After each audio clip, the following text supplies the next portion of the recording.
தினம்தோறும் விளக்கேற்ற நல்ல எண்ணெய் இதயம் நல்லெண்ணெய். சுதந்திர தினத்தை முன்னிட்டு சாணக்கியாவின் கலக்கல் பட்டிமன்றம். இன்றைய தலைமுறையிடம் தேசப்பற்று வளர்கிறதா தளர்கிறதா? ஆகஸ்ட் 11 வெள்ளி இரவு 7 மணிக்கு the music academy mini hall, TTK road, Chennai. அனைவரும் வருக, அனுமதி இலவசம்.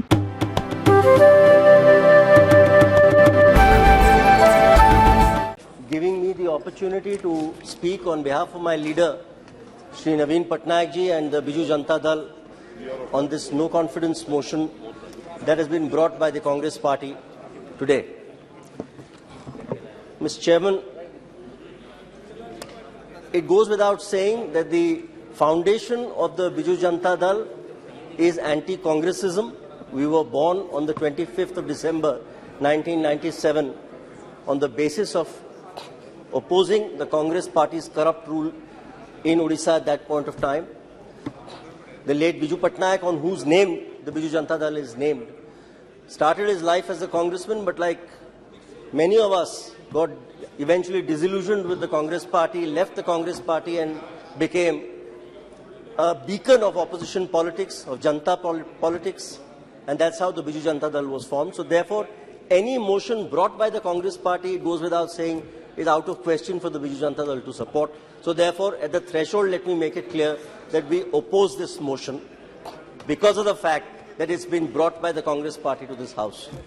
But there are many other compelling reasons, and I will tell this House, Mr. Chairman, about why the Biju Janata Dal feels that this is a misplaced motion, totally out of place at this point in time, to be brought to this House. Mr. Naveen Patnaik is now in his 5th term as Chief Minister of Odisha consecutively. He is now the 2nd longest serving Chief Minister in the country. He has just crossed late Shri Jyoti Basu's tenure in West Bengal. He is now only behind Mr. Pawan Chamling in Sikkim. And next year in August 2024, by the grace of Lord Jagannath, when he is elected for the 6th time as Chief Minister, he will cross Mr. Pawan Chamling's tenure and become the longest serving Chief Minister ever in the history of India. And I am very glad to say, my heart is gladdened that somebody like Shri Amit Shah ji was in Bhubaneswar on Saturday in the presence of many of our distinguished colleagues here. Aparajita Sarangi ji was there as well, I think, our Honorable Bhubaneswar MP. Shri Shah very graciously said that it is without doubt that Mr. Naveen Patnaik is India's most popular Chief Minister. These were Mr. Amit Shah's own words. And he also praised Mr. Patnaik for the cooperative federalism and the constructive cooperation with the centre that he has demonstrated in his last 24 years as Chief Minister. He doesn't believe in needlessly picking quarrels with the central government. It doesn't pay. We are a regional party. In the kind of fiscal architecture our constitution has provided, it is impossible to continuously bicker and fight with the central government and survive as a model fiscal state as Odisha is today. Particularly if you are needlessly, constantly heckling the central government, because that doesn't obtain to the interests of the people of the state. This is Mr. Patnaik's firm view. He believes that, yes, party politics has its place. There is no question. And that's why I said the other day when I was speaking on the Delhi bill, the BJP is our principal opposition party in the state and we fight them tooth and nail when elections are concerned. But once elections are over, then that should be the end of party politics. Then governance kicks in. And for governance to kick in, you have to rise above partisan party politics and work in partnership with constructive cooperation in a federal structure. That's what Mr. Patnaik has always believed in, and that's what Amit Shah ji, in fact, said, that this is the reason that I appreciate Mr. Patnaik's role as Chief Minister. I cannot support a no confidence motion against a central government today, even though we are against the BJP as a political party. But the central government, which may not have given us our entire wish list. No central government ever can give every state government's entire wish list. I recognize that fact. There are fiscal constraints where resources are in short supply, and therefore it's not possible for every central government to give in to every state government demand. But in terms of rise in coal production, in terms of mineral royalty revision, which has long been Odisha's just demand, in terms of the removal of an export tax on iron ore and manganese ore, which was vital for Odisha's fiscal management. In terms of, the other day there was a bill for exploration of offshore minerals, which has long been our demand. In terms of, in my constituency, a Puri International Airport, which has again long been a dream of the people of Puri. Now that is well underway. Yesterday, Mr. Sindhya very kindly said in the House that it is virtually in the last stages of completion of plans, and therefore construction should start very soon. In terms of the Puri Heritage, Jagannath Puri Heritage Corridor, which was opposed by some of my distinguished colleagues, I shall not name them, but which the central government ensured the ASI gave permission for it. So I am grateful, therefore, for many things that the central government has done for Odisha, which is why, in any case, I am unable to persuade myself on behalf of my party and my leader to support a no-confidence motion today, which has been brought by the Congress party.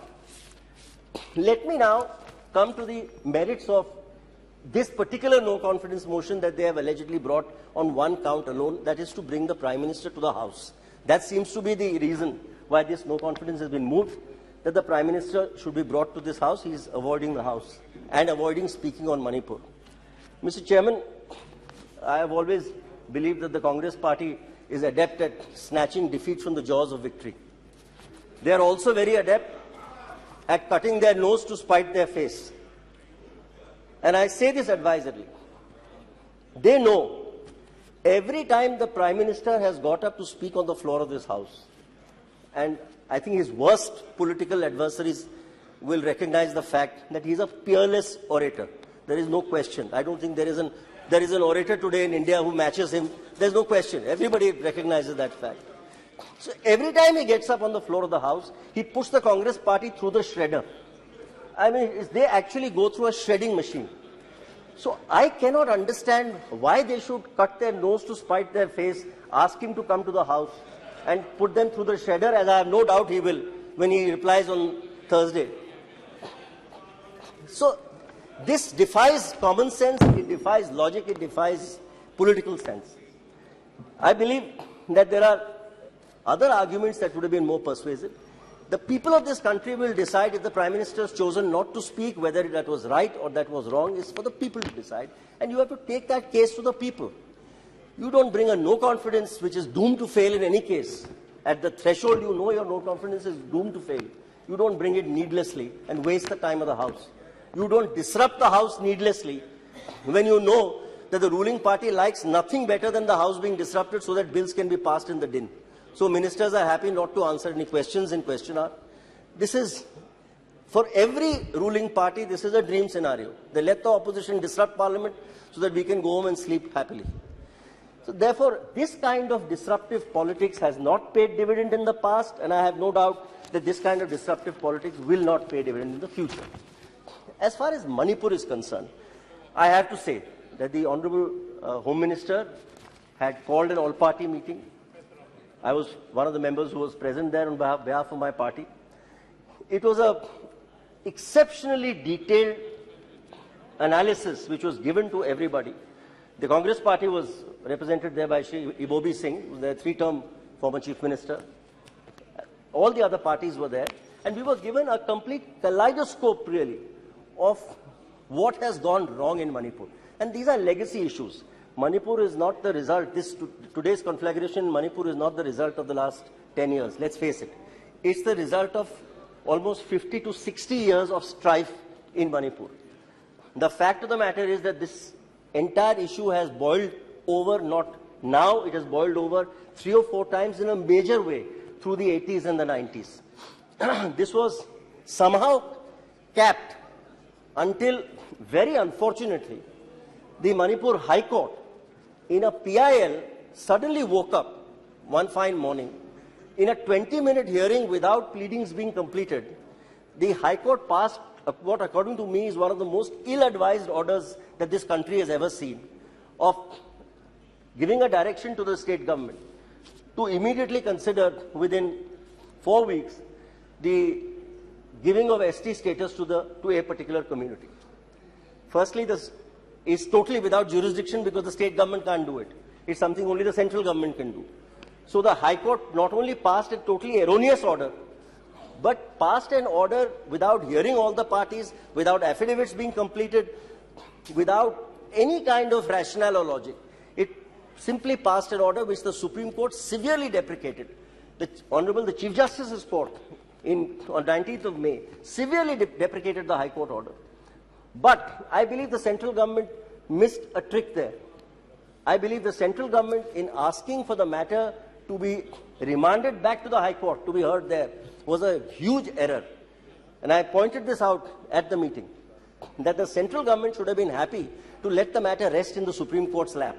Because we have seen that the people of this country have great faith in the Supreme Court. Look at the classic case of Babri Masjid Ram Janmabhoomi dispute. For decades, this dispute could not be resolved until the Supreme Court sat down, gave a judgment, and both parties accepted it graciously. So I believe that if this issue had been left to the Supreme Court, tempers would have cooled. Instead, the matter went back to the High Court, and the High Court, again in a totally ill-advised order, instead of cancelling the last order, simply revised the order and said, all right, instead of 4 weeks, you take 1 year to decide this matter. Which means the sword of Damocles, therefore, kept hanging, and this is what has constantly created the kind of friction that we have seen. Mr. Chairman, I have to say that what has happened in Manipur today is, as Mr. Patnaik says, heart-rending.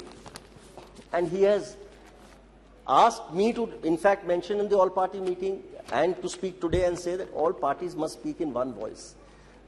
What this parliament cannot afford is a no-confidence motion against the central government, because every political party must give their constructive suggestion at the moment to say what is possible, what can be done, because you are really trying to fit a square peg in a round hole there. That's the problem today. So therefore, you have to give constructive suggestions rather than blaming the central government for what is clearly a legacy issue running back several decades. There is no question that blame has to be apportioned to the state government. Every right-thinking person has said so. Every right-thinking person has said that the Chief Minister ought to have conducted his politics and his policies on the basis of Raj Dharma, which perhaps has been lacking there. There is no doubt about it. But I don't know whether the central government would have been better advised to have brought in President's rule, because clearly there was no alternative to this Chief Minister. Therefore, if the President's rule had to be imposed there, I'm not sure that that in this country has ever worked satisfactorily in other states as well. So it is really a Hobson's choice, and that the central government was confronted with. And that is something that I think all political parties honestly should have considered and should have felt, therefore, that the need of the hour is to speak in one voice and not to speak in a fractious tone. And I'm going to conclude in a short while. The heart-rending scenes that we have seen with regard to the atrocities on women in Manipur is not new to us. This is seen everywhere in the world where there is strife, where there is this kind of conflict, where there is this sort of internecine warfare. We have seen this in sub-Saharan African nations, in Burundi, between the Hutus and the Tutsis. We've seen this in Rwanda, for instance. We've seen this in Bosnia-Herzegovina. We've seen this in Serbia. So this is endemic, unfortunately, to our society and our polity. And therefore, I come to this one seminal issue, that the way forward for women's empowerment is again what Mr. Naveen Patnaik has been repeatedly requesting the central government to bring in the Women's Reservation Bill. And I think that is one area where the central government will be seriously remiss if in the 17th Lok Sabha they don't do it, because there is a full majority. In fact, there is near unanimity.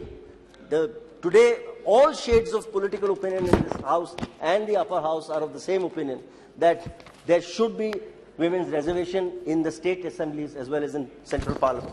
Because that is the kind of empowerment we need for women on the ground level, at the cutting edge level, at the grassroots level, to feel empowered, to feel that they have an equal stake in society, and for men to therefore feel that, look, they are now our equals, they are in a as powerful position as we are, so therefore we should treat them at par.